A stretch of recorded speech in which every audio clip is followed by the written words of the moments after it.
Fala família, tudo bem? Como vocês estão? Muito boa noite.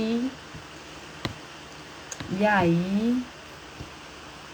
Pois é, ó, novo cenário. Lembro de quinta-feira passada, né? Tava todo um negócio diferente. Hoje, novo cenário. E aí, família, pra quem não me conhece, sou Carla Lopes, sou host aqui do podcast. Então, como toda quinta-feira, estamos aqui para bater um papo, a gente conversar sobre algum assunto aí. Daqui a pouco eu vou falar sobre. Mas você que viu já a nossa arte já deve estar sabendo quem é a nossa entrevistada de hoje, né? Então, vamos lá. Às vezes você me conheceu através do perfil do nosso convidado de hoje. Então, o que eu tô fazendo aqui? Para que serve esse podcast, não é mesmo? Então, estou aqui pra gente estar batendo um papo, como eu já falei no início. E eu quero te dar um norte na sua jornada profissional. Eu quero para ajudar o pessoal que tá aí perdido, não sabe o que fazer, tá fazendo uma faculdade, não se encontrou, não tá na área que queria, ou tá trabalhando já e não é isso que quer mudar de carreira. Pois é, está no lugar certo. Então, de alguma forma, eu vou trazer algum convidado aqui toda quinta-feira para bater um papo, a gente conversar um pouco sobre algum curso e te inspirar, tá bom? Então, ó, você que tá aqui assistindo a gente na live, seja muito bem-vindo, você tá no lugar certo. Você que tá assistindo a gente pelo YouTube, pelo Spotify, muito obrigada por abrir esse tempinho aí pra gente, tá?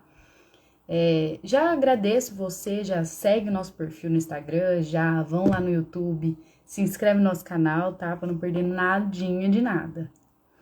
Beleza?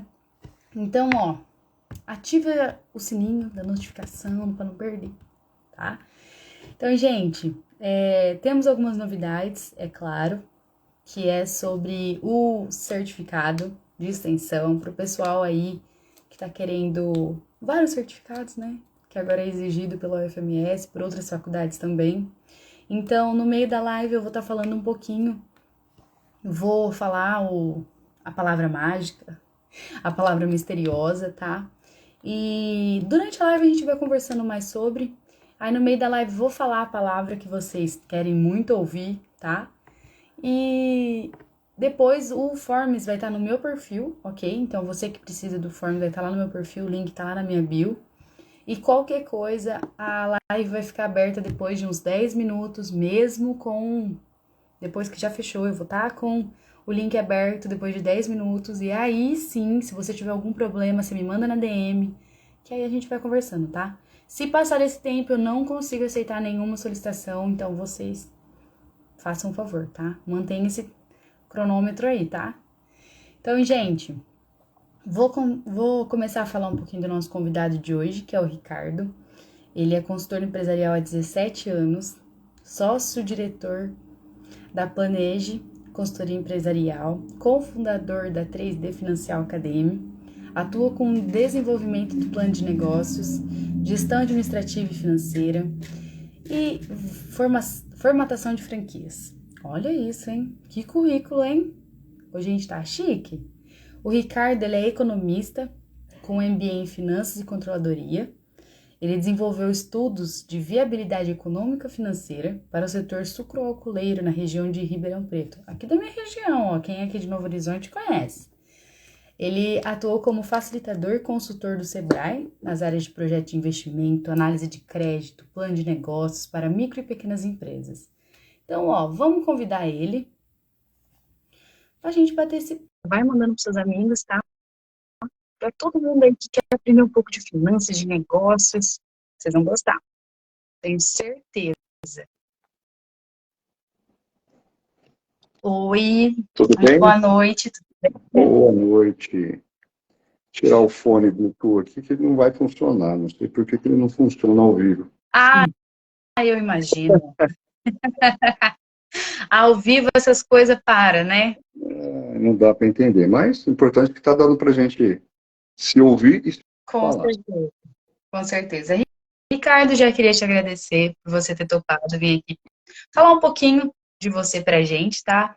E também da sua carreira, até onde você chegou. E eu sempre falo que é muito interessante quando a gente conhece pessoas que tá onde a gente quer chegar. Então, seja muito bem-vindo. Muito obrigado pelo convite, Carla. A gente já vem se falando há um tempo aí, né?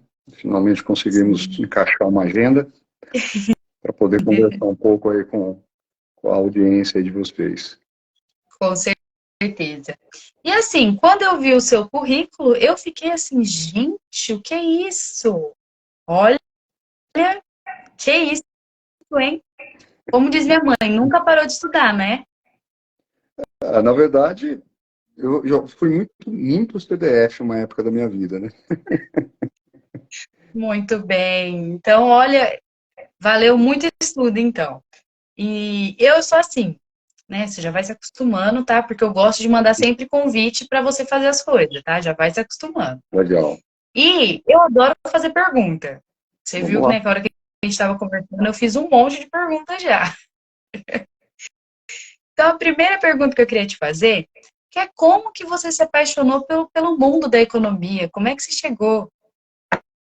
Eu imaginei que seria essa pergunta primeiro, viu? Na verdade, aconteceu por acaso, viu, cara? Foi por acaso. Eu não sonhei ser economista, tipo, olha, eu vou fazer economia. Não. Sabe aquela, quando você está adolescente, naquela, saindo da adolescência, iniciando uma fase adulta e tal, e você fica com aquelas opções, o que que eu vou fazer, qual curso que eu Sim. vou, né, prestar, né, vestibular, enfim. E eu tinha uma época da minha vida que eu trabalhei muito na área de informática, né? Fui professor de Uhum. informática, fiz curso técnico na Unesp, né? O famoso CTI, em Bauru, porque eu moro em Bauru. Hoje eu estou em Belo Horizonte para alguns projetos aqui de trabalho, aqui também, de alguns clientes que a gente atende. Uhum. Mas eu acabei fazendo, né, me interessando, e eu queria seguir essa carreira, né, na parte de TI e tudo mais. Só que Muito bem. eu lembro muito que na época o curso de ciências da computação era extremamente concorrido, né? Era quase que uma medicina. Prestei, óbvio, não Caramba. passei, mas aí entra aquela ansiedade, preciso fazer uma faculdade. Então eu comecei aleatoriamente, falar, vou fazer isso aqui, vou fazer o curso, e surgiu uma vaga, surgiu Entendi. uma vaga não, me inscrevi em economia em Bauru, na IT, na Instituição Toledo de Ensino, mas sabe aquela coisa assim, preciso fazer faculdade, né? E não era o meu objetivo fazer economia. E aí quando eu Entendi. comecei a fazer o curso de economia, ciências econômicas, ao longo da faculdade eu comecei a me identificar com o curso. E aí eu falei, Que pô, é isso. incrível. É isso. Então, quer dizer, não é aquela coisa que eu sonhei, que eu acordei e falei, não, eu quero ser economista. Isso foi acontecendo por essas indecisões, né, da fase de adolescência para a fase Uhum. adulta, querendo fazer alguma coisa. Prestei economia, me identifiquei com o curso, né, e eu falei, não, é isso que eu quero seguir. Né, e eu sempre quis ter uma empresa de consultoria, mas eu tive experiências em Entendi. outras empresas, no Sebrae. Sebrae, para mim, foi uma escola, né? Foi uma escola que, quando eu entrei no Sebrae, eu entrei como estagiário. Eu trabalhava numa empresa, nessa parte de informática, mas quando eu estava já muito ligado à faculdade de economia, surgiu a oportunidade de um estágio no Sebrae, sem Entendi. garantia de contratação. Era um contrato só de 6 meses. E aí, Nossa. muita gente falou assim, Ricardo, você vai largar uma coisa certa para uma coisa incerta? Eu falei, não, é isso que eu quero fazer. Aí surgiu a oportunidade de esticar mais esse Olha estágio para aí. mais um ano, com a possibilidade de contratação. Aí eu me empolguei, né? Me empolguei, comecei a me interessar mais sobre essa questão de consultoria. E no final Uhum. das contas, o Sebrae acabou por uma questão da diretoria lá em cima, não contratar os estagiários. E aí eu falei, cara, agora eu preciso, né, entrar de Sim. cabeça em algo que me complete em relação ao curso que eu estava fazendo. Aí tive a oportunidade de trabalhar em Lins, no interior de São Paulo, né? Antes era o frigorífico Bertin, agora virou JBS. E ali começou a entrar no mundo do corporativo, né? Empresa, gestão, e fazia todo sentido com o curso que eu estava fazendo de economia. E ali deu um estalo. Entendi. Falei, não, está na hora de eu me enveredar na consultoria. E a coisa começou a acontecer, comecei a prestar algumas consultorias enquanto eu trabalhava no Bertin. As primeiras experiências foram em 2006, né? Coisinhas pequenas, né? Olha, você faz um diagnóstico para mim, da minha empresa? Né? Então o pessoal indicava e depois do horário de expediente que eu trabalhava, eu ia lá e ficava trabalhando. E aí começou a surgir. Aí fui para Ribeirão Preto, onde eu tive uma experiência grande com consultoria, a convite de uma pessoa que trabalhava junto comigo. Depois eu voltei para Bauru, e aí eu entrei de cabeça. Falei, agora eu preciso montar uma empresa de consultoria. Trabalhei um período de forma autônoma, né, um consultor autônomo, depois eu viabilizei, né, a Planege em 2010, e aí a coisa começou a ganhar proporções, e hoje estou nessa empreitada. Olha, eu vou refazer o que eu comecei falando, eu vou refalar, né, na verdade.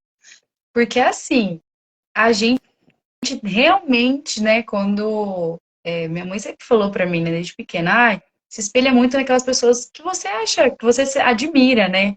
E assim, não tem como a gente admirar sem conhecer, né? E quando eu vi o seu currículo, eu falei assim, acho, deve ter.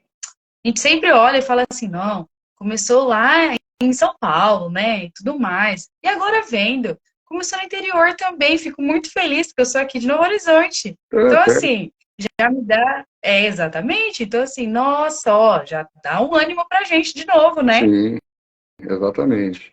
E é assim, a coisa foi acontecendo, né, e aí, da minha turma, para você ter uma ideia, se eu não me engano, e assina a carteira como economista, acho que só tem eu e mais uma pessoa, se não me engano, que exerce, né, como um registro do Corecon, né, que é o Conselho Regional de Economia. Porque cada um foi seguindo seus caminhos, né, e eu acabei entrando de cabeça e cada vez mais aprendendo, porque esse mundo de consultoria você aprende muito, né, você aprende cada tipo de empresa, particularidade, segmento diferente, por mais que você tenha aí uma visão, um conhecimento, mas você tem que aprender muito com o cliente para você poder orientar, para você fazer um diagnóstico. Então, tem que entender um pouco do universo dessas empresas para você formular aí soluções e direcionamentos aí para eles. Que legal. E assim, já falando das empresas, eu adoro fazer merchan, tá? Já começa aí. Eu adoro fazer merchan. Então, eu queria que você falasse um pouquinho quais que são os principais serviços, soluções que você oferece através da empresa. Então, a Planege, hoje, como que surgiu a Planege? O foco principal no início era a parte finanças, né, finanças empresariais. Então, desde a parte de precificação, custos, né, análise de custo, fluxo de caixa, gestão financeira, planejamento orçamentário, análise de balanço, demonstrativo de resultados, ajudar na organização financeira das empresas. E aí, com o passar do tempo, a gente foi agregando outros serviços complementares. Um deles é a formatação de franquia, né, que aconteceu, por acaso, com a minha irmã e meu cunhado. Eles têm um bar em Bauru, né, que foi virando, a coisa foi acontecendo, e muitas pessoas falavam, por que você não monta a franquia do seu bar, né? Poxa, que legal e tal. E aí meu cunhado falou, Ricardo, como que é esse negócio de franquia? Ele falou, olha, eu não sei, mas a gente pode estudar. E aí eu comecei a entender um pouco também, pegando um pouco da minha experiência dessa visão de finanças, mas entendendo o outro lado da questão franquia, franchising, e aí a coisa foi acontecendo. Foi o nosso primeiro modelo, né, meu primeiro projeto, vamos dizer assim, que eu aprendi muito nessa questão de formatação de franquia, e isso acabou também agregando e entrando como um dos serviços que nós prestamos, né? Então, hoje a gente já formatou mais de 30 marcas de franquia, né? E aperfeiçoando todo o processo. Além da formatação de franquia, a gente também tem o serviço de valuation, que é uma técnica, né, um serviço específico, onde você, através de cálculos e metodologias, você determina uma referência de valor da empresa. Ou seja, quanto que vale a minha empresa? Que pode servir para qualquer tipo de situação. Eu quero vender minha empresa. Ok, vamos aplicar um valuation para poder identificar o valor desse negócio para você negociar. Ou para agregar novos sócios dentro da empresa, ou para fazer divisão de sociedade, enfim. Então, a gente também entrou um pouco de cabeça entendendo mais essas técnicas, tem muito também da questão financeira, né? Nós temos a outra área que a gente desenvolve é a parte de planejamento de negócio, que seria plano de negócios, o business plan. Geralmente são pessoas que querem montar uma empresa, têm o recurso disponível, mas ela quer saber a viabilidade, né, de se montar algo. Então, a gente ajuda esse futuro empresário a identificar a viabilidade econômica, né, os riscos do negócio através do plano de negócio. Né? Então, a gente foi agregando, né, criando novas situações complementares à essência do que é a Planege, que é a parte de finanças, e criando essas ramificações que no final acaba complementando todo o processo aí. Tem muita coisa. Tá vendo porque eu fiz 20 perguntas? Bastante. Tem muita coisa. A gente vai falar um pouquinho de cada aí que eu fui pesquisando, fui anotando algumas perguntas. Mas assim, a primeira, antes disso tudo, que eu queria te perguntar, que é sobre os conhecimentos que você adquiriu, né, durante a faculdade, durante o MBA. Então, assim, como que você utiliza hoje seus conhecimentos em economia, finança, para ajudar as empresas a desenvolverem planos de negócio, nessa parte da gestão administrativa financeira? Você pode dar um exemplo para a gente? Olha, para mim o grande trampolim foi o Sebrae, né? Porque eu consegui pegar muito da teoria da faculdade e entender isso na prática, porque ali foi uma grande escola para mim, né? E é claro que a curiosidade ela é importante. Não adianta você só ter a teoria, né? Você tem que buscar alguma coisa no mercado, alguma oportunidade que seja um estágio, que eu acho que é fantástico, né? Que é ali que você vai testar os conhecimentos. Uma coisa é a teoria, uma coisa é a prática, né? Com Então, certeza. uma está ligada com a outra. Então, ali eu fui entendendo as necessidades, tinha pontos na área de finanças que eu não dominava, que eu começava a ficar mais curioso. Falei, bom, vou buscar um livro, vou fazer um curso, vou fazer um treinamento, né? E aplicando esses processos. E conhecendo. Você tem que dar a cara a tapa, né, Carla? Você não, o profissional que se forma, ele não vai estar pronto. Ele tem que ter alguma oportunidade, mesmo que seja com uma remuneração pequena, seria um estágio, por exemplo, mas entrar de cabeça e entender. Fazer as perguntas certas para você ter a resposta que você precisa. A gente fala que o que move o mundo são as perguntas certas, né? Então eu entrei, fui conhecendo as entranhas do processo das finanças, sempre estar do lado de pessoas com conhecimento e experiência muito vasto, isso é importante. Né? Então você tem que grudar nessas pessoas e usar essas pessoas como um trampolim, como uma alavanca. Né? Não adianta você também, só você querer buscar o conhecimento sozinho. Você pode fazer vários cursos, várias especializações, mas você tem que estar andando com pessoas que conhecem muito do processo e do assunto que você quer se especializar. Porque a parte prática, né, que a faculdade não consegue 100% transferir, é no campo. Né, e estar sempre junto com pessoas que têm experiências naquilo e trocar muita informação com essas pessoas, que aí você consegue gerar aplicabilidade. Claro, vai ter os erros e acertos, não tenha dúvida nenhuma. Né? Faz parte. Tem que ter coragem, colocar a cara ali e ir para cima. Pô, errei, legal, vamos entender por que eu errei, vamos estudar mais, vamos procurar saber com outras pessoas, informação tem de monte, né? E aí eu fui criando, obviamente que você vai colocando a sua digital também, né? Você vai adquirindo conhecimento, experiência em outros negócios, em outras atividades profissionais, junto com outras pessoas, mas você vai moldando o seu modelo de negócio e a forma como você vai atuar com o cliente. Então, o tempo vai dizendo isso, é a disposição, aí é vontade de realmente, olha, eu quero entender mais. Né? Então, vários serviços que a gente foi agregando dentro da consultoria, a gente foi também adquirindo conhecimento. Né? Ó, como que é isso aqui? Vamos entender? Vamos estudar? Vamos pegar algum caso que já aconteceu? Vamos se alinhar com pessoas que tenham conhecimento que pode agregar? E aí você vai formando aí uma base sólida para você ter confiança para poder transferir isso para os empresários, né, para os clientes, no meu caso das consultorias. Entendi. Uau, gente, uma aula. Uma aula. Que incrível. Eu tô aqui que eu tô assim, com meus olhinhos assim, ó. Legal. Que incrível mesmo, porque isso dá, principalmente eu estava buscando agora estágio e tudo mais, isso dá muito gás pra gente realmente, porque percebe como que todo o network, tudo que a gente tem feito, né, assim, eu falo a gente por causa que eu sei que tem muita gente também igual eu aqui, então a gente dá um gás, né, fala assim, pô, tô fazendo certo, tá dando certo, tô no caminho certo. Exatamente. E assim, não pode se acomodar, né? Com A certeza. gente não pode se sentir satisfeito naquele estágio que você atingiu. Sempre tem oportunidade de melhoria, né? E curiosidade. A curiosidade, ela é extremamente importante, né? Tipo, olha, o que é isso? Né? Às vezes, tem projetos que a gente pega de consultoria, tem coisas que eu não sei. Eu vou perguntar, Sim.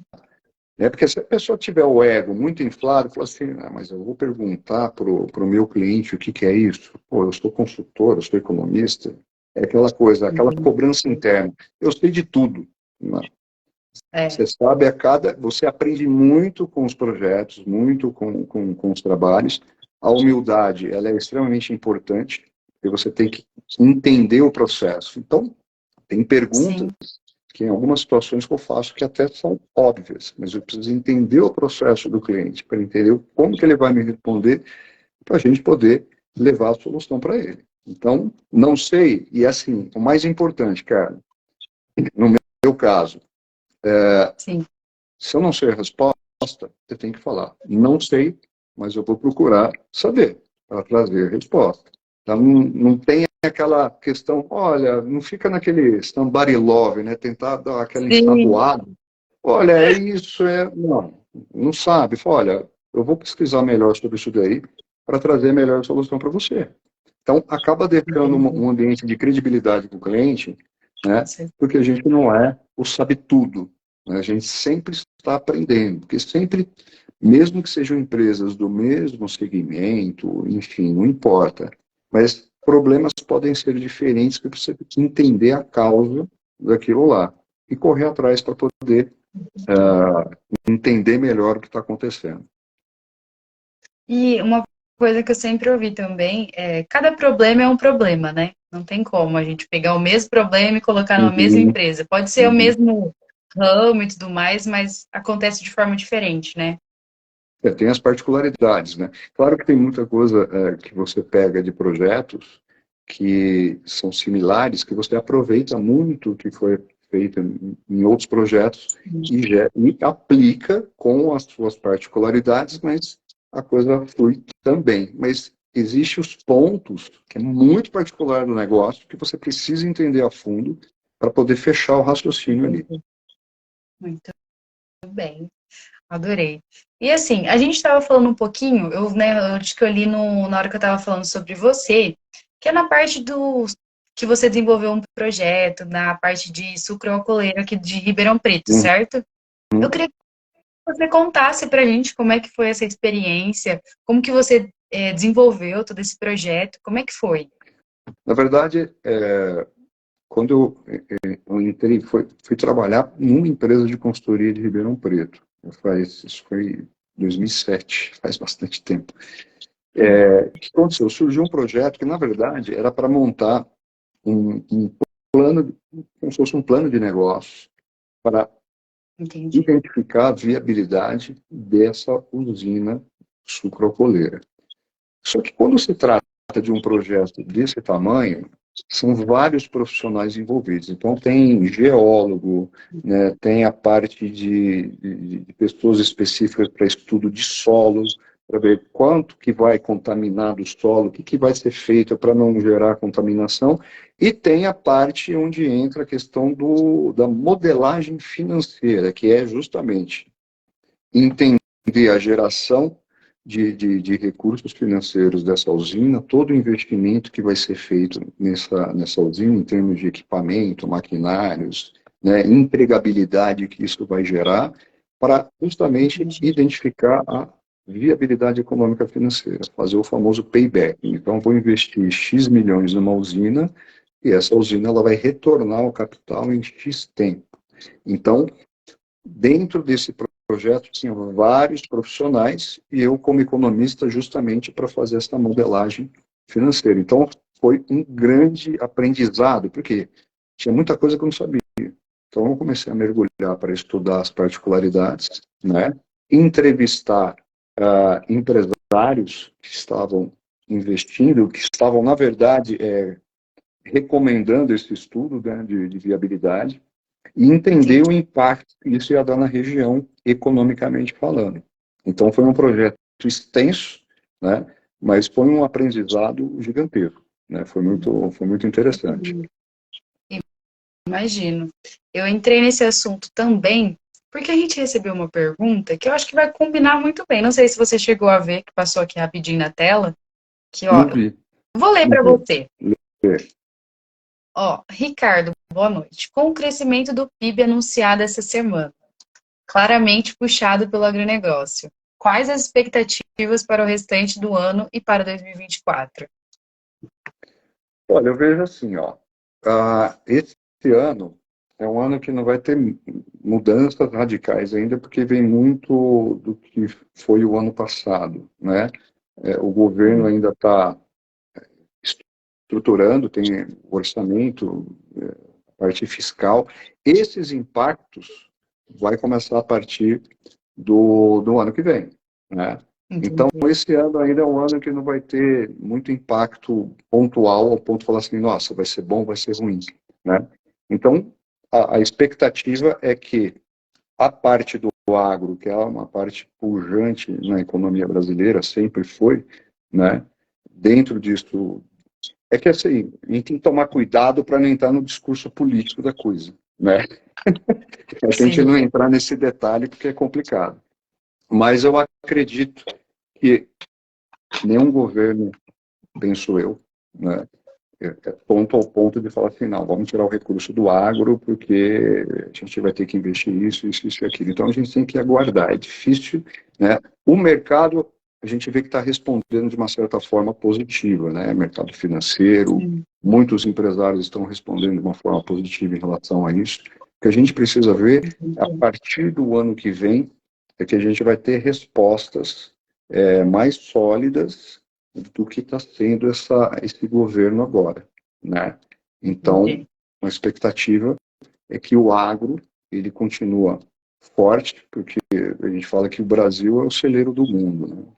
Então, quando sempre há uma crise, você pega a crise da pandemia, o que puxou, o que deu uma segurada na economia foi justamente essa parte do agro. Então, a gente torce para que isso se mantenha, né? Então, a expectativa é que esse ano, poucas mudanças, a gente está praticamente na metade do ano, então a gente não está sentindo essas mudanças pontuais ainda, mas o ano que vem é um ano que a gente precisa agora estar atento e da parte dos empresários, eu costumo falar, independente do ambiente econômico, a gente tem que se preparar para tudo. E planejamento financeiro é extremamente importante, né? Sim, Que a gente não pode com ficar certeza. colocando culpa. Ah, minha empresa não está boa porque o governo, porque o fulano, porque o concorrente.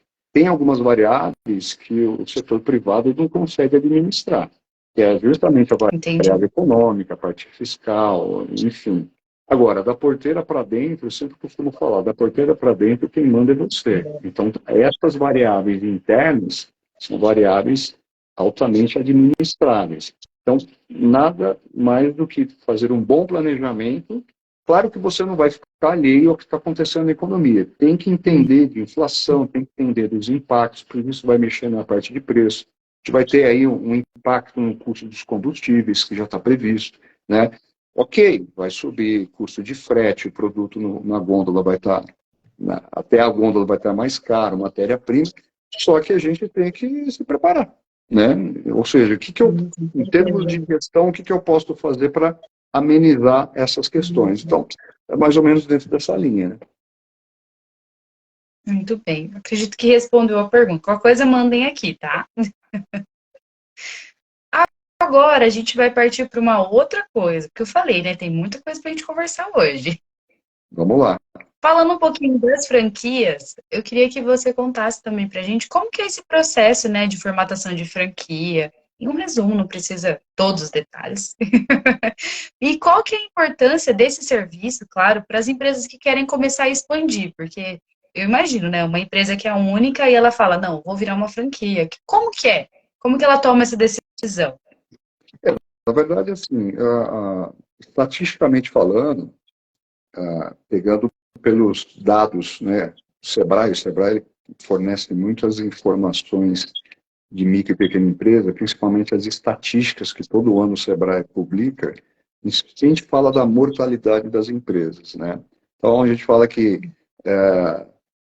cerca de 50% das empresas elas fecham após 2, 3 anos aí de negócio aberto. Na parte de franquia, essa estatística ela cai para 15, 20%. Né? Por quê? Justamente porque é um modelo que é testado.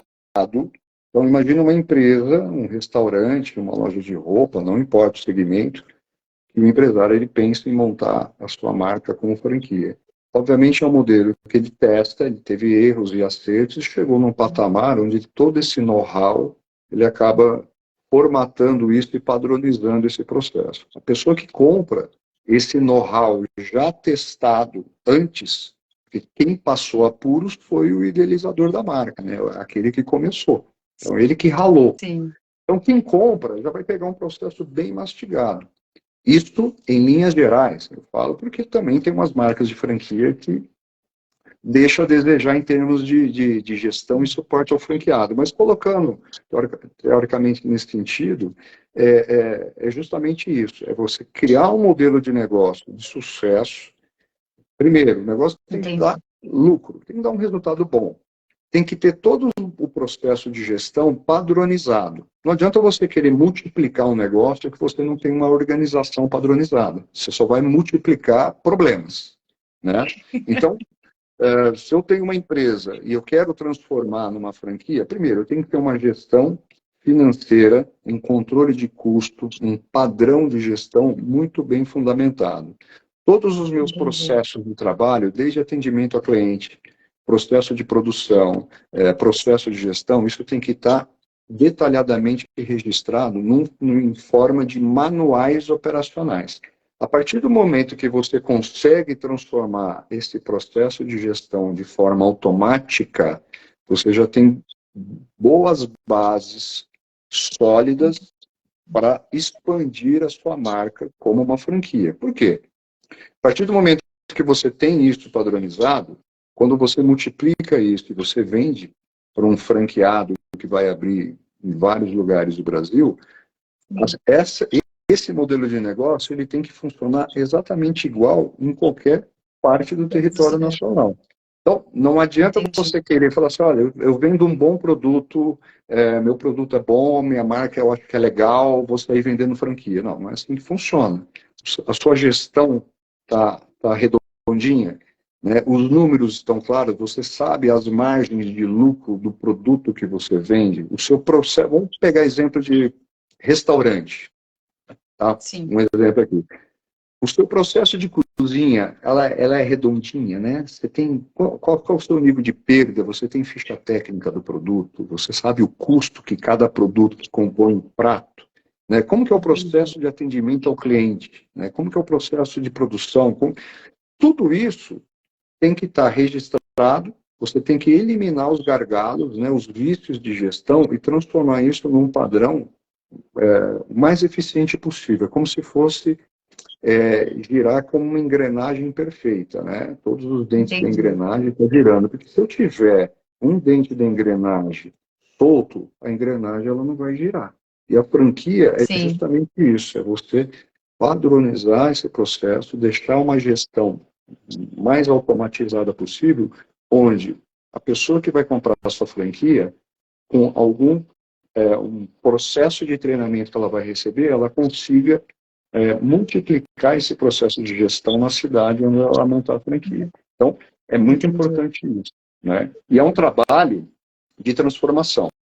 Formatação de franquia, Sim. a gente vê do projeto, desde a concepção arquitetônica, que eu posso ter uma loja hoje, loja própria, mas a concepção arquitetônica dela, a comunicação visual dela não está adequada. Então, a gente também ajuda o empresário a adequar da melhor forma a funcionalidade do layout dela para que isso seja multiplicado de maneira mais eficiente. Então, a gente vê desde a parte financeira, projeto arquitetônico, todos os processos de trabalho, padronizar, transformar isso num roteiro de trabalho, desde a parte de desenvolvimento de site, comunicação, a parte jurídica é extremamente importante, que uma vez que você já desenvolve o projeto, você tem que amarrar juridicamente num contrato de franquia, de forma que as relações comerciais entre o franqueador, que é o dono da marca, e o franqueado que vai adquirir a franquia, essas relações elas não sejam,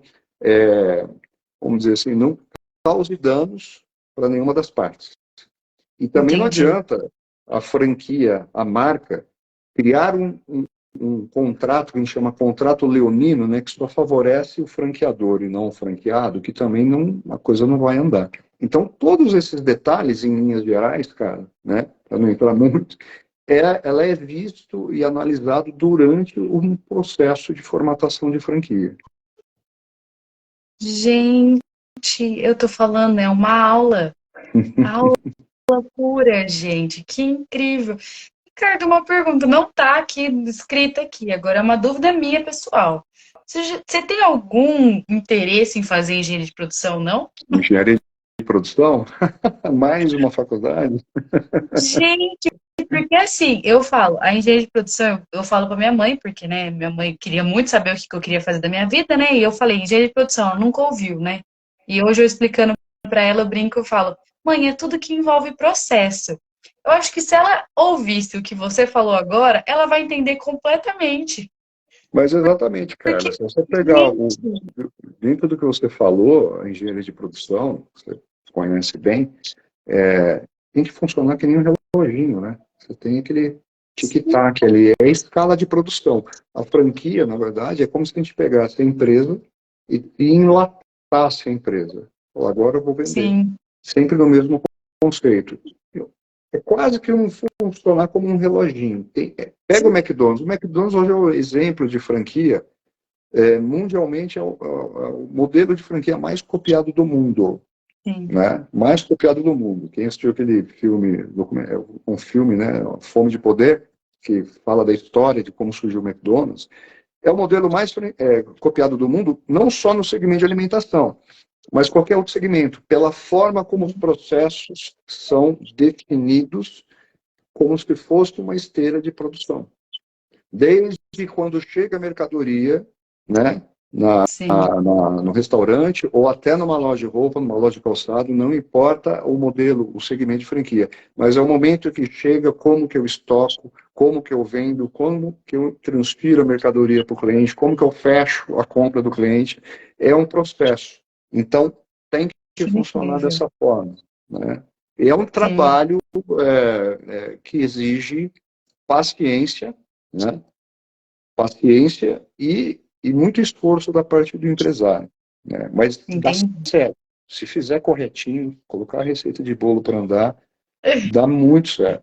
Tem que ter paciência e tem que ter uma responsabilidade muito grande, porque Sim, ser dono de uma marca de franquia não é simplesmente sair vendendo. Ah, eu quero. Agora eu vou vender, vou receber taxa de franquia, vou receber royalties todos os meses, até vigente contrato. Você tem que cuidar do seu franqueado também, com né? Você tem que certeza. gerir a rede, você tem que fazer visitas periódicas no seu franqueado para verificar se ele está executando a gestão da forma como o dono da marca criou. Então, tem que Sim, monitorar, porque é padrão. É o que você falou, é uma produção em escala. Tem que produzir dessa forma para o produto final sair desse mesmo formato, né? Então, a responsabilidade do dono da marca de franquia é extremamente grande, porque não é só receber os royalties, né?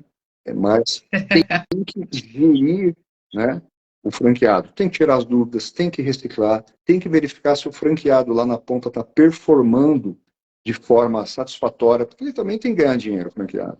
Né? Se ele não está Com ganhando certeza. dinheiro, se não está dando resultado, precisa entender por que ele não está dando resultado. E o franqueador, ele tem que entrar com o conhecimento dele para poder ajudar o franqueado a performar na ponta.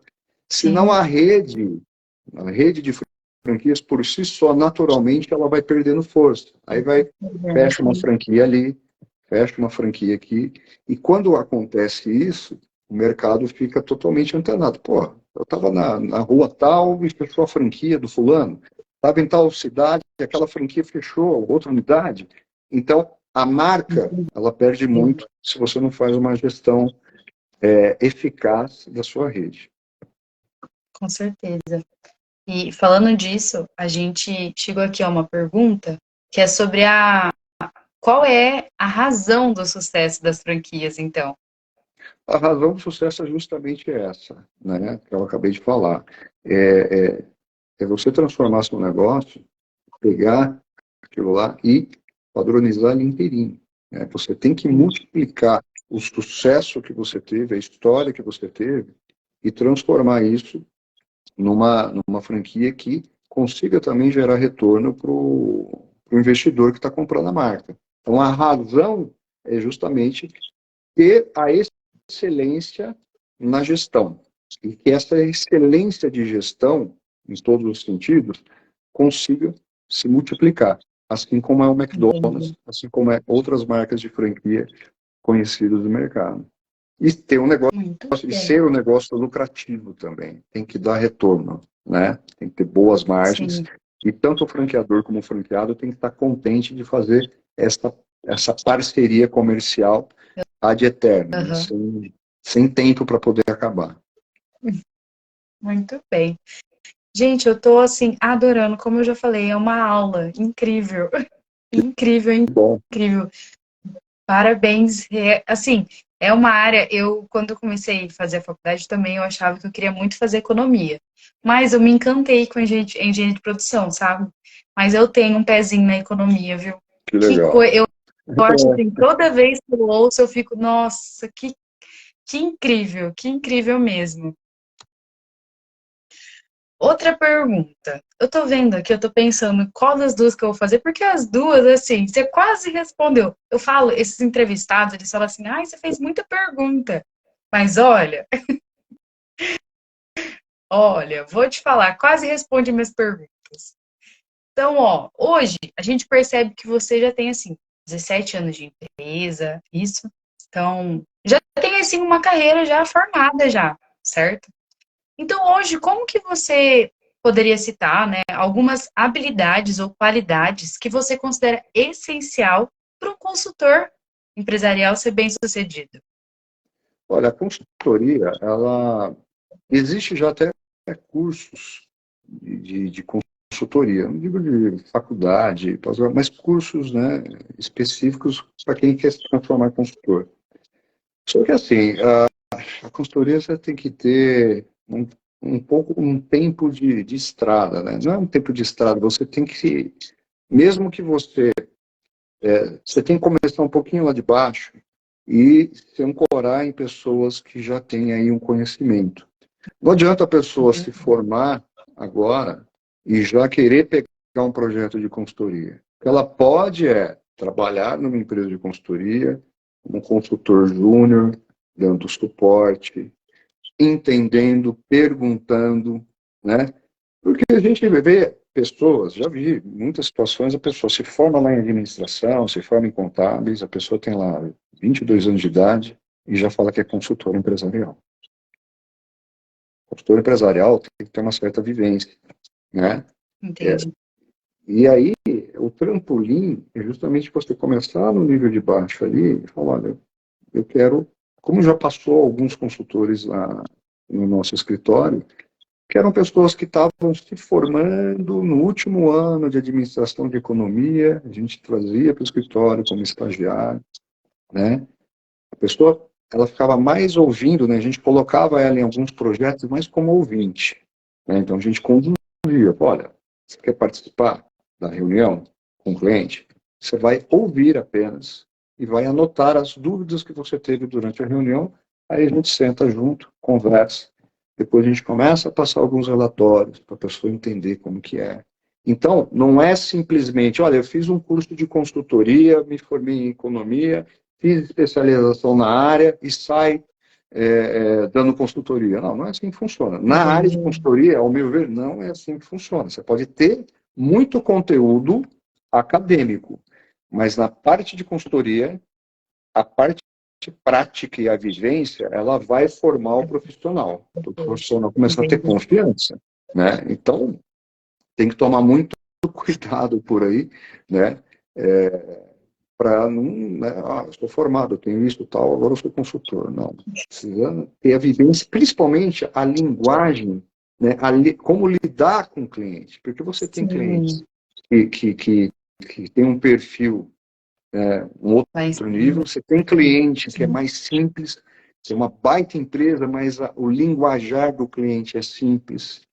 Se você chegar falando muito termo técnico com o cliente para demonstrar que você conhece, pelo contrário, você não vai conseguir conexão com esse cara. Você tem que nivelar sim, a sua forma de conversar numa forma que ele entenda o que você está falando. Para você demonstrar conhecimento, você precisa falar difícil. Você tem que demonstrar para sim, ele que você faz. E usar uma linguagem que ele entenda, né, que você entenda a dor dele e ele entende o que você está falando. com E colocar a coisa em prática. certeza. Aí você gera credibilidade. Não adianta chegar com toda a pompa, né? Gravatinha aqui, tá, eu sou consultor, XYZ, falar que eles têm economês, financeiros. A gente fala, eu falo, mas dentro de um ambiente de as pessoas também conhecem essa linguagem. Agora, se eu já chegar falando, querer dar carteirada, falando um monte de termos difíceis, você não consegue a confiança da pessoa. Eu falo de experiência própria. Então, além de ter o conhecimento, tem que saber fazer a leitura do ambiente, Com entender a certeza. dor do cliente, né? Porque Seja eu de já peguei, cintura. eu já peguei casos, cara, de consultores, né, do lado, você via que o processo do empresário estava errado. Só que você não pode chegar e falar assim, meu, você está fazendo tudo errado. Até porque ele tem uma experiência, né? Se a empresa está de pé até hoje, é porque um pouco da experiência dele, né, do negócio, né, do tato que ele tem ali, funcionou. O que precisa é aprimorar e melhorar. Agora, chegar já vem para o lado e falar assim, meu, tudo isso que está fazendo está errado. Esquece que você perdeu credibilidade. Então, saber fazer a Sim, leitura, saber ouvir, não é à toa que Deus fez a gente com duas orelhas e uma boca, né? Escuta mais e sim, fala o necessário. Então, tem que saber esse time, né? Que às vezes o curso com não certeza. traz muito isso, né? Então, é mais ou menos dentro dessa linha. Ai, eu tô assim, depois da hora que acabar aqui, eu vou te encaminhar um PDF, vai estar o meu nome, vai ter umas credenciais minhas, assim, ó, bonitinha, tá? Isso é um currículo que eu vou te enviar, tá bom? Vai ser Você vira isso. uma consultora nossa aí, ué. Engenheira de produção. Você sabe que Já, a maioria dos consultores, se pegar o pessoal dessas grifes de consultoria, Price, né, Deloitte, boa parte da formação acadêmica é tudo na linha de engenharia, sabia disso? é Porque o, uma o área que engenheiro, eu o me engenheiro, apaixono. o engenheiro ele tem uma visão muito cartesiana, parte de cálculo e raciocínio lógico. Então, assim, você pegar o currículo desses consultores, você pega lá, formação acadêmica, engenharia civil, engenharia elétrica, engenharia de produção, tal, tal, FGV, a maioria dos professores da FGV, a boa parte se formaram em engenharia. Então, Olha lá. tá aí uma possibilidade de você se enveredar para essa área aí, cara. Já vou me candidatar, entendeu? Já aproveitando, chegou uma pergunta aqui, mas eu vou fazer a minha primeiro, que já vai encaixar com essa, e a gente já também pergunta. Continuando nessa parte de conselhos, agora passando para a área mais dos empreendedores, né? Quais que são os conselhos que você daria para os empreendedores que estão iniciando seus negócios, ou para a empresa que deseja melhorar sua gestão financeira e estratégica? Olha, às vezes o que eu vou falar é até meio básico, né? Para quem está iniciando ou vai iniciar, o planejamento é colocar um pouco de energia no planejamento é extremamente importante. Já começa o negócio ali com, com os controles, né, afiados. É importante porque a gente fala que finanças em qualquer Sim, empresa, né, não estou falando que finanças é a área mais importante de uma empresa. Estou querendo puxar a sardinha para o meu lado. Todas as áreas da empresa são importantes. Tá? Finanças, vendas, marketing, produção, RH, enfim, compras.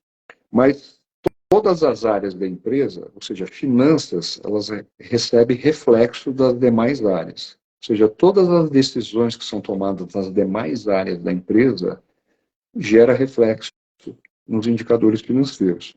Então, quando eu falo, a dica, né, que eu dou, a sugestão que eu dou para o empresário, é tenha uma clareza dos números. Não que você vai deixar de ter gestão, uma boa gestão nas outras áreas. Pelo contrário, é tudo. Cada área da empresa é como se fosse uma engrenagem, elas têm que estar totalmente interligadas. Mas tenha clareza. Os números falam a verdade. Então, entenda os custos da sua empresa, mesmo para quem está iniciando e para quem já é empresário. Eu falo porque as finanças acabam ficando sempre por último. Por quê? sim, O número fala a verdade. Às vezes nem muita gente gosta de ouvir a verdade. Então, vamos vender, sai vendendo. Vamos fazer marketing. Vamos fazer marketing. Vamos fazer link patrocinado para aumentar as vendas da empresa. Claro que tem que vender. Tem que vender. Se você não vende, a empresa não existe. Né? Então, é o sim, que faz. Vamos produzir, vamos comprar. Só que acaba deixando um pouco as finanças de lado, porque a grande maioria das empresas que a gente atendeu passou por isso. A hora que a coisa sim, com certeza. aperta, fala, nossa, eu estou no cheque especial, eu estou antecipando duplicado, estou antecipando cartão, não estou vendo margem de lucro, estou vendendo que nem um doido, mas não estou vendo dinheiro. Por quê? Precifica errado, vende produto com margem baixa. Porque, às vezes, para o empresário, o negócio é faturar. Vamos faturar. É, Faturamento bruto, gente, é o que eu costumo falar. Faturamento bruto de uma empresa, ele está muito mais ligado com o ego do empresário. Porque ele fala assim, ó, estou faturando 500 mil, agora estou faturando 800 mil.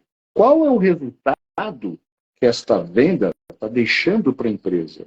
Eu posso faturar milhões com uma margem baixíssima, baixíssima, por quê? Porque eu não fiz a precificação correta, eu não sei a margem clara do produto que eu estou vendendo.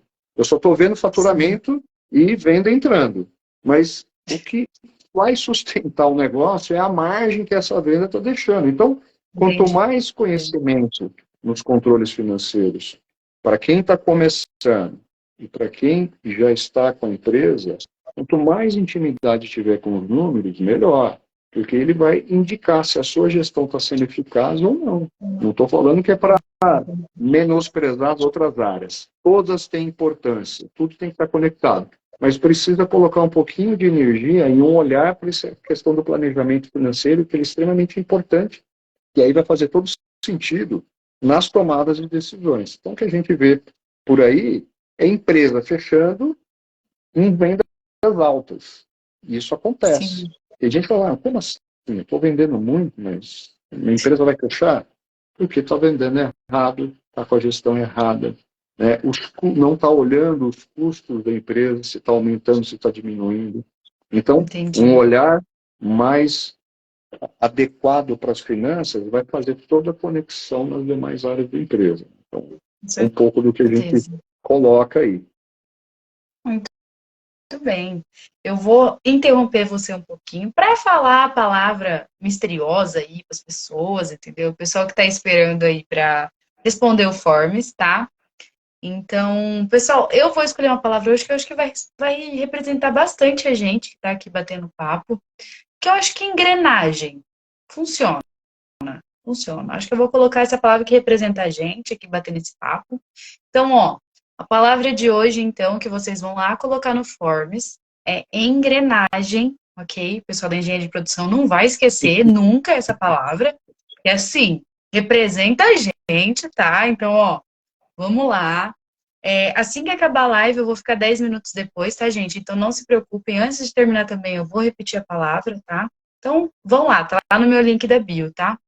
Agora, eu vou fazer a pergunta que fizeram aqui nos comentários, que também faz parte dessa de conselhos. Então, ó, Rogério, qual a maior dificuldade para o cliente aceitar as ideias e correções necessárias para a empresa? Boa pergunta. Porque, olha, tem tipos e tipos de empresários, né? Tem aqueles empresários que têm aquele orgulho, né? Que fala assim, pô, quem que é esse cara que está vindo dar pitaco no meu negócio, né? E às vezes acontece da gente fechar, já aconteceu o caso de a gente fechar a consultoria, que o empresário acha que nós temos a solução para todos os problemas da empresa, inclusive da vida pessoal, né? Tudo A bem? gente acaba sendo meio psicólogo também, cara. Psicólogo, entendi. É. Então, o que acontece? A gente, obviamente, tem que, para convencer o empresário, já de antemão, dentro de um diagnóstico, né, já mostrar para ele onde que estão os pontos, né, de problema da empresa, né, Sim, e para onde ele tem que caminhar. É claro que, no final, o que vai valer é o que o empresário está disposto a fazer. com Se o certeza. empresário mostra resistência, não está disposto, ele acha que aquilo não vai funcionar, não adianta, esquece, para o projeto no meio. Então, já tive casos de Entendi. projetos, de contratos que eu tive, a gente teve que interromper, não foi nem o cliente, porque não estava Entendi. seguindo os processos. Não que o que a gente fala é a verdade absoluta, mas a gente tem que adotar caminhos e Sim, colocar em execução para já medir a eficácia daquilo lá. Não adianta ficar naquela abstração do, ai, mas e se? E se? E se? Não. Se ficar no e se vai, se não vai, a coisa não não anda. faz. Então, Sim, é claro que você tem que ter, primeiro, criar uma boa conexão numa linguagem acessível para o empresário, né? Mostrar que você também conhece, tem um entendimento daquilo que você está fazendo, para você começar a quebrar um pouco do gelo. Não adianta você chegar chegando, olha, vai estar errado, tem que melhorar, sua equipe é ruim, tem que trocar, tem que cortar.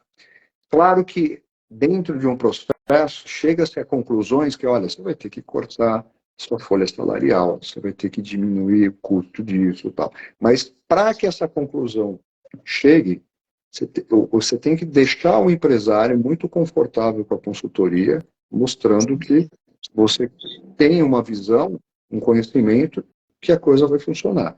Ainda tem sim, as resistências? Tem as resistências. Né? Quando você mostra que a empresa está naquela situação que ele precisa fazer X, Y, Z e ele fala que não vai fazer, não adianta. Não adianta insistir. Então, tem que gerar um ambiente onde você consiga criar uma comunicação clara com ele, debater, entendi. entender o problema, não ficar criticando o empresário. Não adianta você só apontar o dedo. Se houve o erro lá atrás, aconteceu o erro. Daqui para frente, o que pode ser melhorado? Então, criar essa relação para que as metodologias que a consultoria vai oferecer comecem a ter eficácia. E, ao longo do tempo, Entendi. criando uma relação de confiança. Então, mas quando a pessoa é teimosa, né, quando ela não executa, aí não tem muito o que fazer. Porque a palavra Entendi. final a decisão final, se vai seguir com um plano, é ele que vai ter que colocar em execução. Né? Sim, com certeza. Adorei, adorei sua resposta. Agora a gente vai chegar, assim, tá chegando ao fim as perguntas, viu? Tá chegando ao fim. A gente tem. Deixa eu ver essa pergunta que chegou agora. Vou fazer ela Essa já, porque pergunta é legal. Eu acho que é a muito mesma. boa, eu já vou fazer. Em alguma consultoria você identificou um líder informal que estava prejudicando a empresa? Se sim, qual o melhor a ser feito? Sim, Boa pergunta. sim, já teve casos que, principalmente quando a gestão da empresa é aquela gestão paternalista, né? O que é a gestão Uhum. paternalista? É quando o dono da empresa coloca colaboradores tudo debaixo das linhas, né? Ai, porque assim, porque essa. Não, não mexe com esse cara, ele está 20 anos comigo, é filho de um amigo meu. Aí você começa, e aí, obviamente, você não vai bater de frente. Então você tem que usar de técnicas, por isso que eu falo, às vezes num curso de especialização, essas pontualidades Coisinha. é difícil de tratar, tem que ser um pouco da experiência e do jogo de cintura e ficar antenado aqui. Sim, Então, já com aconteceu certeza. casos a gente identificar de colaboradores e líderes que ia de encontro com o projeto. Por quê? Porque ele estava numa zona de conforto. A gente chega, ele já se sente ameaçado. Porque Tem, ele sabe, ele tem consciência que ele não está produzindo o que deveria produzir. Só que como? sim, A gestão é aquela gestão, é o amigo, do primo, do tio, do irmão, e a coisa vai indo, né? Às vezes a pessoa chega com toda a pompa ali e mostra que tô mostrando, né? Tô trabalhando. E a hora que você faz o diagnóstico, você vê a performance do departamento, você vê os indicadores, porque você tem a técnica para poder apurar isso, né? Verificar qual o resultado que está trazendo, você vê que a pessoa está puxando a empresa para trás. Ela fala, esse consultor aí está falando besteira, né? Então, já houve casos da gente identificar isso, né, através de números. Não adianta só falar assim, ó, aquele seu colaborador não trabalha. entendi. Tem que chegar com diagnóstico, conversando, trocando ideia, tem que ter jogo de cintura, mas através de números mostrar, olha, a situação é essa. Tem oportunidade de melhoria? A hora que você começa a colocar meta para esse líder que leva nas coxas, é aí que ele vai explanar. Porque Com certeza. ele, pelo comportamento dele, ele vai demonstrar. Então, fica claro para o dono da empresa onde ele vai ter que mexer. Ou ele se Sim. move, né? Ou, aqui, ó, vamos colocar, estipular indicadores, metas aqui, ó, temos que atingir esse resultado. O seu departamento tem que atingir isso aqui. Se ele fica períodos e períodos sucessivos sem dar o resultado, então ele por si só se entrega. Não é criar uma cama de gato para puxar o tapete dele. Não. É só transformar a performance dele num indicador. Se está trazendo ou não resultado, e aí você mede isso historicamente, você vê que a pessoa. Né? Então, aí fica claro, olha, temos que partir para esse caminho. Não só falar assim, ó, corta a cabeça dele, né? Mas os números por si só e o desempenho já vai mostrar que ele está trazendo Sim, resultado para baixo e aí, obviamente, o dono da empresa ele vai ter que tomar as decisões dele em relação a isso. com certeza. Você falando isso me fez lembrar uma professora minha, que eu sou fãzaça dela, que a gente teve planejamento e controle da produção agora esse semestre, né? E ela fala muito sobre indicadores, e nessa matéria a gente vê sobre isso mesmo que você acabou de falar, sabe? De você enxergar também a empresa fora da caixa, né? De você abrir ela como se fosse um corpo humano, né? A gente brincou até. E Uhum. pegando raiz por raiz, estudando o que está acontecendo em cada caso e tudo mais. E essa parte de indicadores mesmo é uma das áreas que mais falha, principalmente em pequenas empresas, né? Porque, não precisa medir isso aqui, isso aqui não funciona aqui na empresa, porque fulano não consegue fazer ou não quer fazer. Então, assim, é sempre uma das coisas que a gente vai deixando para o lado, né? A empresa ela tem que ser medida por indicadores. Não adianta. A gente fala assim, o que não é medido não é gerenciável. Se você não tem métrica para acompanhar, você não gerencia nada. Você sempre tem que ter uma métrica. Essa métrica ela pode ser Sim. qualitativa ou quantitativa. Né? Meta de venda, meta de custo, meta de giro de estoque. Existem 300 tipos de KPIs. Claro que não adianta colocar 40 indicadores se você se perde. Começando com 5, meia dúzia de indicadores principais, já é um grande passo. E assim, no instalar de dedos, a pessoa consegue identificar pelo menos 5 indicadores para começar a definir métrica. Isso quando a gente fala de indicadores macro, né? Quando a gente olha a empresa como um todo. Depois, na hora que você entra no detalhe, você consegue identificar indicadores por área, por departamento, né? Pessoas, o gestor tal, esse é o indicador que você tem que gerenciar. O gestor de Sim, produção, esse é o indicador que você tem que gerenciar, né? Porque a hora que cada um tem responsabilidade sobre o seu indicador, na somatória a empresa ganha, né? Então você com tem um certeza. indicador global, depois com o tempo você vai entendendo cada processo de cada área e você consegue tirar, definir indicadores por área, né? Onde os Sim, responsáveis vai cuidar daquele indicador, que na somatória vai ajudar muito nos resultados da empresa. muito bem.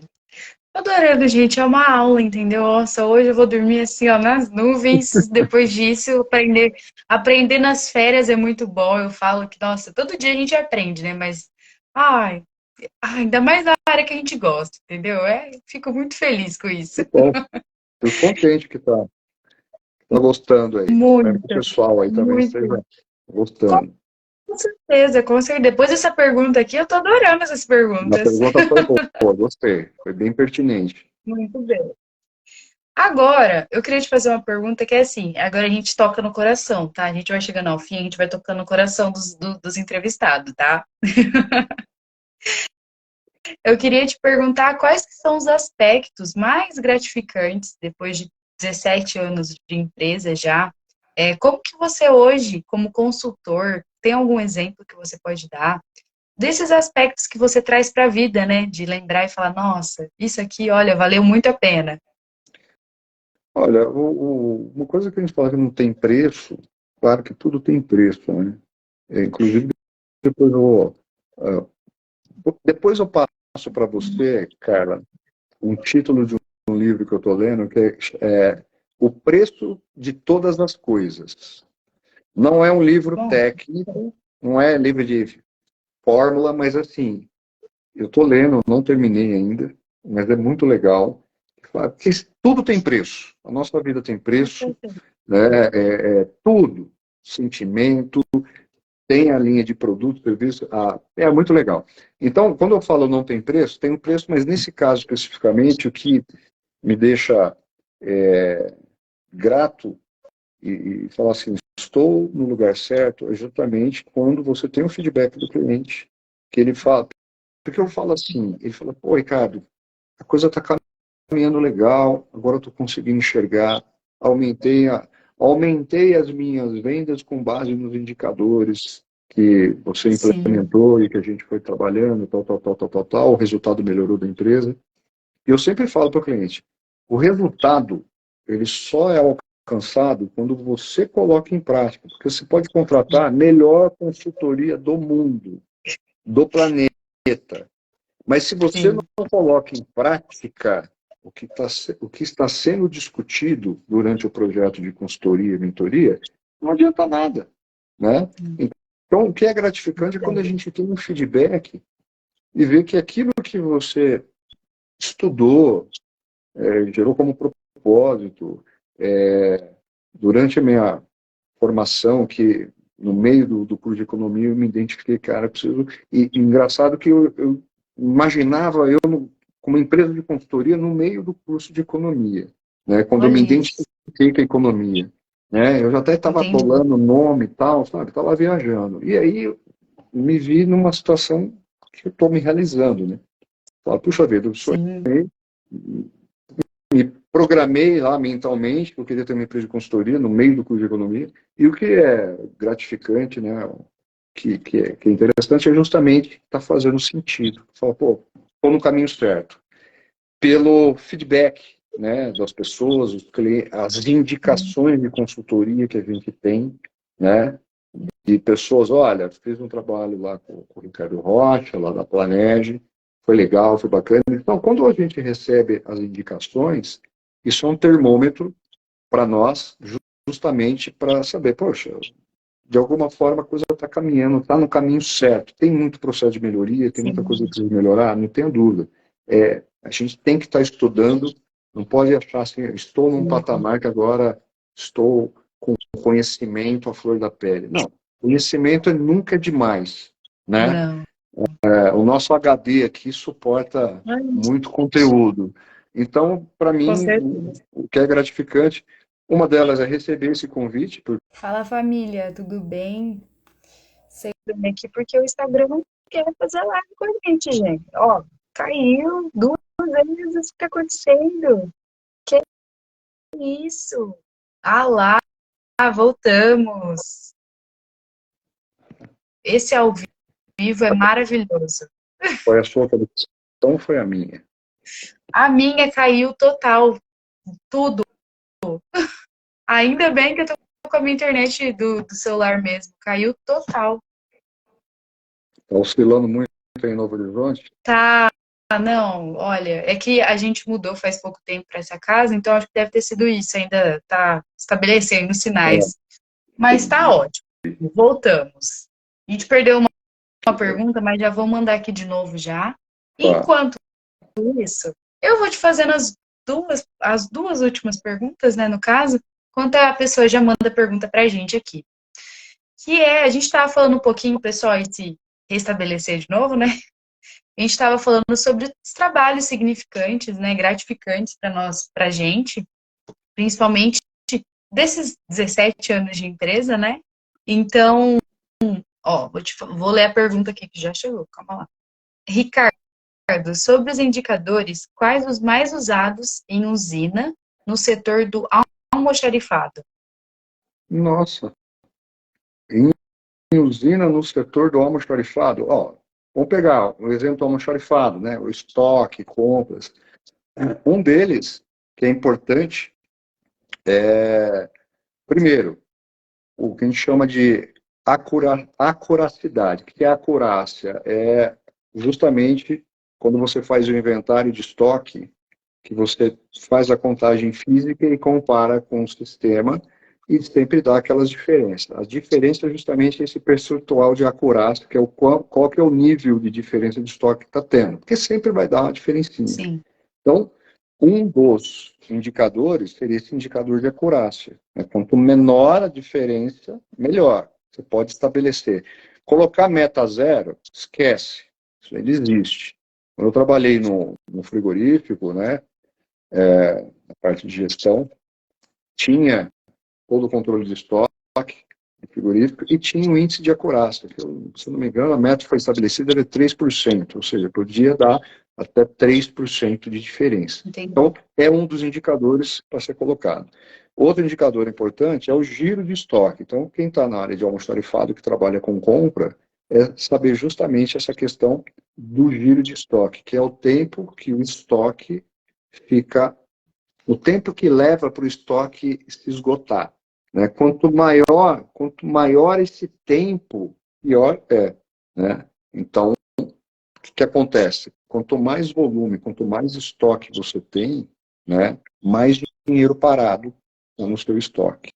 Sim. Né? Ou você está controlando o estoque errado, está comprando errado. Para ter uma compra muito bem eficiente, tem que partir de um bom controle de estoque para você ficar comprando coisas a mais daquilo que já tem. Entendi. Né? Então, quanto mais você adequa, através do giro de estoque, né, ter esse indicador do tempo que o seu estoque fica parado, quanto maior esse tempo, pior é. É mais tempo que o dinheiro vai demorar para voltar para o seu caixa. Então, Entendi. dentro dessa linha do almoxarifado, dentre outros, um dos pontos é esse: nível de acurácia, que são as diferenças de estoque quando você faz o inventário, e determinar um giro de estoque, né, que também dá para calcular. Não dá para a gente entrar no detalhe, no mérito da conta aqui agora, mas para quem trabalha nessa área, se informar um pouquinho vai entender o que eu estou falando. Perfeito. Então, um dos principais indicadores nesse caso seria esse. Adorei.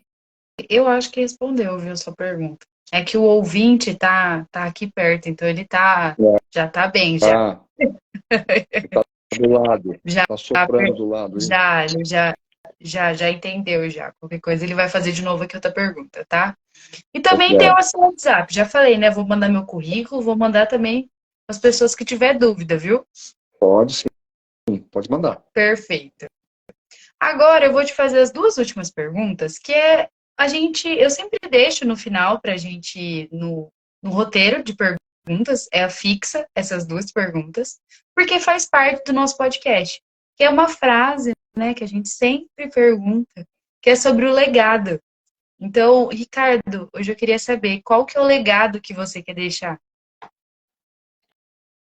Olha, é até uma pergunta profunda, né? Sim, Porque a gente também tem que trazer para a nossa vida pessoal qual o legado que a gente quer deixar no mundo, né? com certeza. Então, não é uma pergunta fácil de se responder. Mas o legado, vamos colocar assim, já que você perguntou, é deixar a importância, porque assim, a empresa, ela é a extensão da vida do empresário. Se a gente falar hoje em pequenas e médias empresas, que é o que a gente atende mais, Entendi. a gente está falando de quase 80% das empresas que tem no Brasil. Então, o que move o Brasil são as pequenas e médias empresas. Sim, 75% da empregabilidade brasileira está na mão dos pequenos e médios empresários. Então, se a gente fala que um empresário ele tem uma responsabilidade não só da questão da, dele ter o lucro, ter o resultado dele, mas ele tem uma responsabilidade social muito forte, que é o sim, quê? Ele, ele emprega várias famílias.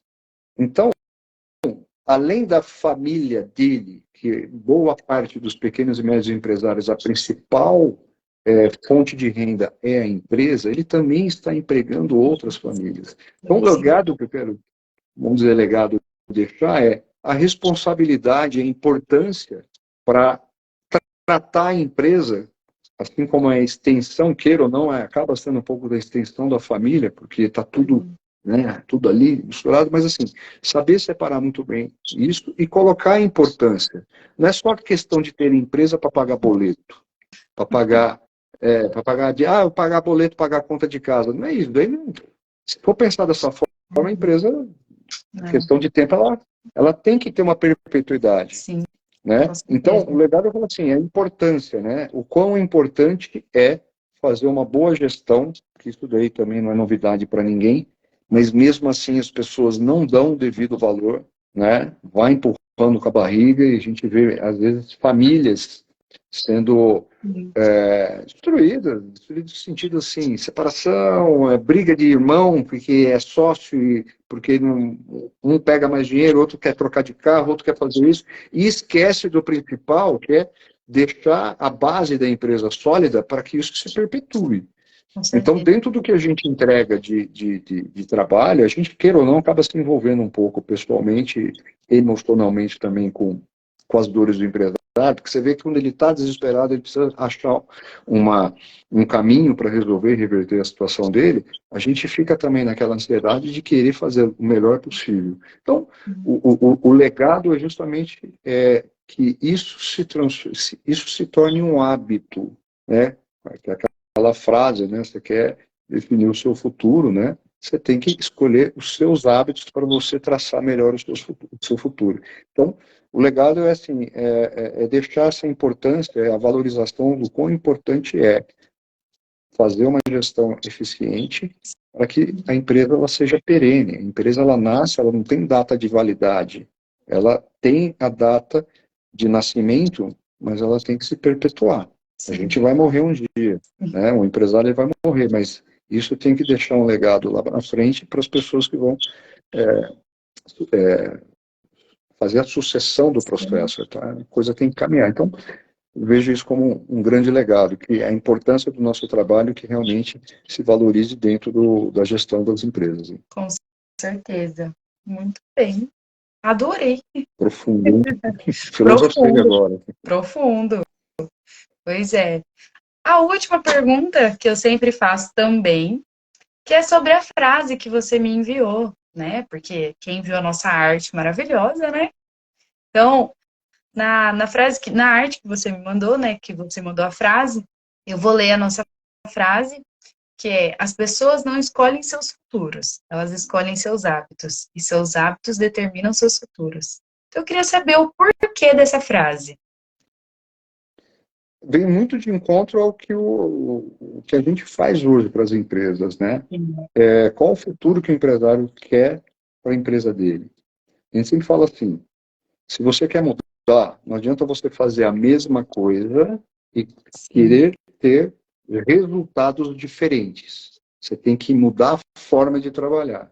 Você tem que mudar os seus hábitos. Então, se eu tenho aquele vício de fazer a mesma coisa, de não ter controle, isso e aquilo, e ainda eu fico reclamando por que minha empresa não dá dinheiro, não dá lucro, é porque os seus hábitos não estão favorecendo os resultados e o futuro do seu negócio. Sim. Então, escolher bons hábitos vai determinar o futuro, seja um bom futuro ou um péssimo futuro. Então, a mudança tem que partir de agora, né? O ser humano, ele muda. A gente tem... Não adianta falar assim, cara, mas eu aprendi assim com meu pai, com meu avô, a gerir minha empresa, e é assim que vai. O mundo muda, as pessoas mudam, os hábitos de consumo do cliente muda, a economia muda, e os nossos hábitos têm que também acompanhar isso. Pô, se eu fazia dessa forma, eu tenho esse hábito de não fazer o controle, de não analisar o caixa, de não fazer isso, fazer aquilo, muda. Sim. Porque, com certeza, você vai mudar o futuro do seu negócio. Então, eu vejo isso. Não adianta você falar assim, eu quero ter tal objetivo, ganhar isso, ganhar aquilo, mas se os seus hábitos são a mesma coisa, não vai determinar esse futuro que você está planejando. Então, muda o hábito, você vai mudar o futuro. Bons hábitos, tá? Não, escolher bons hábitos. E é disciplina, cara. A repetição. No momento que você define um hábito que vai te dar resultado, tem que repetir. É repetição, repetição, aprendizado, repete, e a coisa vai virando um processo automático. Muito bem. Adorei. Eu vou usar isso no meu próximo semestre, porque esse semestre funcionou uma coisa que eu fiz. O semestre que vem eu vou fazer de novo, para mim ter certeza, né? Falar assim, não, funciona realmente. Com certeza. Muito bem. Agora, Ricardo, acabou minhas perguntas, tá? A gente já ficou aqui 1h30 praticamente, quase 2 horas batendo esse papo. Passou rápido, com certeza. E eu sempre deixo no final da live, eu deixo uma frase para você também, que é um presente nosso aqui do podcast.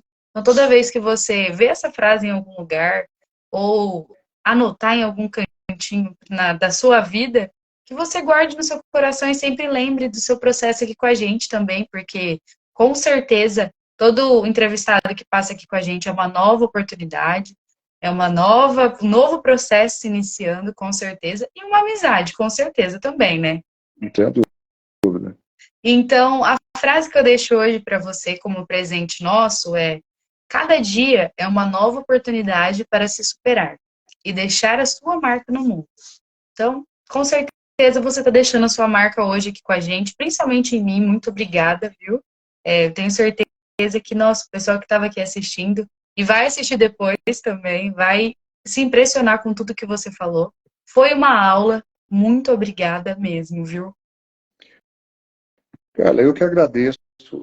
Eu acho que um dos reconhecimentos do trabalho que a gente desenvolve, além do reconhecimento do cliente, quando a coisa caminha, ele valoriza aquilo, é também receber convites como o seu, né? Que de alguma forma você viu ali no perfil, Pois é. achou bacana, quer dizer, se eu chamei a atenção, alguma coisa fez a diferença para você me convidar, e isso é um reconhecimento também, né? Quando a gente é convidado da palestra e a pessoa percebe que alguma coisa de conteúdo a gente pode agregar, né? Então isso para mim é gratificante. Então eu agradeço muito esse seu convite, essa frase sua faz todo sentido, né? De transformar a vida das pessoas cada dia melhor, e me sinto parte disso um pouco, né? Eu acho que um pouco que eu falei, se puder tocar nas pessoas aí, os empresários ou as pessoas que estão terminando a faculdade, quer se enveredar na questão da consultoria, se isso de alguma forma tocou e contribuiu, para mim já é uma realização e já é um reconhecimento muito bacana, né? Então, foi muito legal participar. Estou aberto a novos convites. Eu gosto muito dessa troca. A gente sempre aprende um pouquinho. Com certeza. Né? Então, a gente não tem conteúdo, mas a gente também acaba absorvendo bastante coisa e aprendendo, né? Então, sim, foi muito bacana mesmo. Eu já falei, né? Eu faço convite e faço pergunta no mesmo nível, tá? Rapidão, assim. Então, Vou ter mais dias para você, com certeza, tá? Porque esse podcast aqui não acaba, eu já falei, né? Comentei com você. Semana retrasada eu fiquei muito triste que a gente teve que fazer a live no outro dia. Esse podcast aqui não acaba, não vai faltar oportunidade, viu? Ah, que legal. E parabéns pela Obrigada. iniciativa do canal, do podcast, dos conteúdos, porque ele justamente é levar conhecimento para as pessoas Sim, e que, de alguma forma, sirva de um trampolim, né?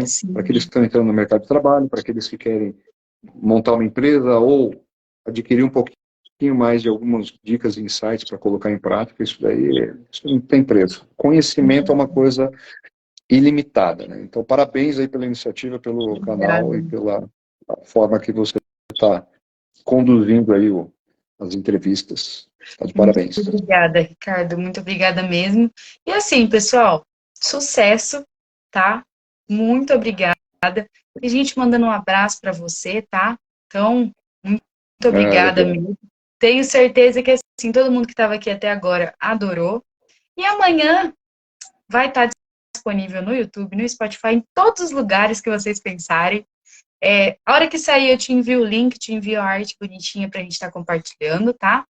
Então, gente, Legal. até o próximo episódio. Muito obrigada e muito sucesso, viu? Carla, eu agradeço novamente, sucesso para você e vamos Obrigada. para cima. Tamo junto, tá? Boa noite a Com todos, muito certeza. obrigado aí pelas perguntas. Tchau, Tchau, tchau. gente. Até o próximo episódio, viu?